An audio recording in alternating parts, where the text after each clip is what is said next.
নামাজ যাকাত সম্পর্কে জানে, মা বাবার ইতাআত নাফরমানি সম্পর্কে জানে।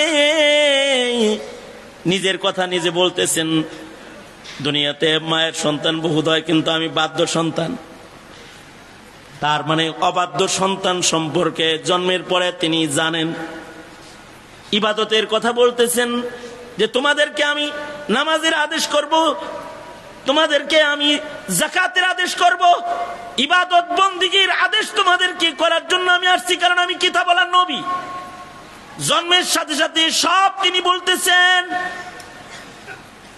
কারণ কিছু কিছু ইলম আছে যা আল্লাহর দান, মাথা খোয়া ওই ইলম হাসিল করা যায় না।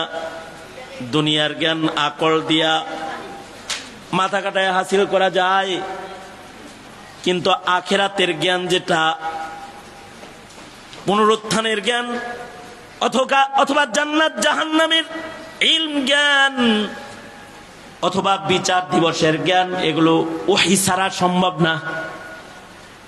দুনিয়ার কোনো বিজ্ঞান বলতে পারবে না যে আকাশ কেমন, প্রথম আসমান কেমন, দ্বিতীয় আসমান কেমন, তৃতীয় আসমান কেমন, জান্নাত কেমন। দুনিয়ার কোনো জ্ঞান বলতে পারবে না, কিন্তু ইসলাম বলবে জান্নাত এমন, জান্নাত এমন, দোজক এমন, দোজক এমন।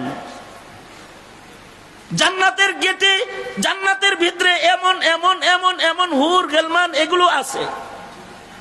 দোজকের ভিতরে বিষাক্ত বিষাক্ত সাপ আছে, আগুন আছে, গেটের ভিতরে পাহারাদারও আছে। বাইজ্ঞা যাইবা কায়দা নাই, মালিককে, দারোগা মালিককে বসায় রাখছে। এবার বিজ্ঞান দিয়ে বলতে পারবে না, কিন্তু নবুয়াতের ইলম দিয়ে এগুলো বলা যায়। নবুয়াতের ইলম দিয়া হাসরে কি হবে তা বলা যায়। এ কারণে নবীরা, নবীদের কথার ভিতরে আখিরাত থাকে, কবর থাকে, হাসর থাকে। আর যাদের ভেতরে দুনিয়ার জ্ঞান আছে, তাদের কথার ভেতরে কবর হাসর থাকে না, কারণ দুনিয়ার জ্ঞান দিয়া কবর হাসরে যাওয়াই যায় না। এই কারণেই ইলমে ওহী যদি কেউ শিখে সে আস্তিক হয়, আর যে শুধু বিজ্ঞান বোঝে, বিজ্ঞান পড়ে, সে নাস্তিক হয়। ঠিক বললেও ঠিক, না বললেও আল্লাহর মেহেরবানিতে ঠিক।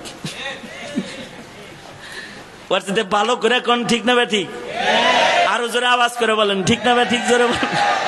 এ কারণেই তালাবুল ইলমি ফারিদাতুন আলা কুল্লি মুসলিম, কারণ ওই পর্যন্ত, পুনরুত্থান পর্যন্ত যাইতেই পারবে না দুনিয়ার জ্ঞান দিয়া, অথবা দোজক পর্যন্ত যাইতেই পারবে না দুনিয়ার জ্ঞান দিয়া, জাগতিক জ্ঞান দিয়া কবর পর্যন্ত যাইতেই পারবে না।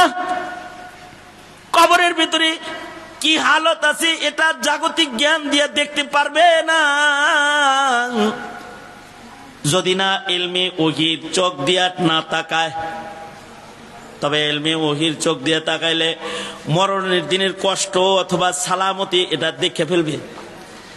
যেহেতু ঈসা আলাইহিস সালাতু ওয়াস সালাম জন্মের সাথে সাথে নবুয়ত পাইছেন, ইলমে ওহীর ইলম পাইছেন, কিতাব পাইছেন জন্মের সাথে সাথে। উনি তো বলতেই আছেন, ইন্নী আবদুল্লাহ আতানিয়াল কিতাব ওয়া জাআলানি নাবিয়্যা। নবী তো, কিতাবওয়ালা নবী তো, শিক্ষিত নবী তো, বড় আসমানি কিতাবওয়ালা পয়গম্বর তো। এজন্য সব বলতেছেন, তা বলতেছেন যেগুলো জাগতিক জ্ঞান দিয়ে বুঝে না। মরণের কথা বলতেছেন, মরণের সময় যেন সালামতি হয়, নিরাপদ মরণ হয়। তার মানে পয়গম্বর জন্মের সাথে সাথে বুঝতেছেন জন্ম তো এমন হয়েছে, কিন্তু মরণ দুই রকম। কারোর মরণ সালামতি ছাড়া, আর কারোর মরণ সালামতি ওয়ালা। ওগো আল্লাহ, আমার যেন সালামতি ওয়ালা